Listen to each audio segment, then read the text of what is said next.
मग आता याच्यामध्ये पाणी भरून आणलंय. आता मी काय करणार आहे, हा जो पुठ्ठा आहे हा याच्यावर झाकणार आहे. बघा आता पुठ्ठा मी याच्यावर झाकलेला आहे आणि हा जो ग्लास आहे तो मी पटकन उलटा करणार आहे. आता जर मी याला सोडलं तर बघा काय झालंय,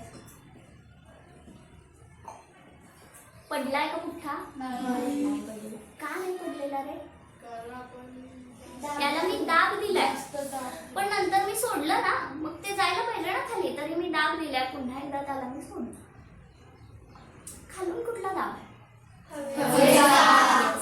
त्याला खालून हवेचा दाब मिळालेला आहे. म्हणजे खरंच हवा असते, खरंच हवा कार्य करत असते. हवा त्याचे गुणधर्म दाखवत असते. घरी गेला असं नक्की सगळ्यांनी करून बघा. पाणी मात्र सांगू नका, असं काय तर भांडे घेऊन करा. लक्षात ठेवा. म्हणजे याचा अर्थ मी तो ग्लास उलटा केला, त्याला तो पुठ्ठा लावला आणि नंतर ज्यावेळी मी हात काढून टाकला त्यावेळी हवेचा जो दाब होता तो दाब खालून त्याला लागला आणि म्हणून तो पुठ्ठा त्याला चिकटून राहिला.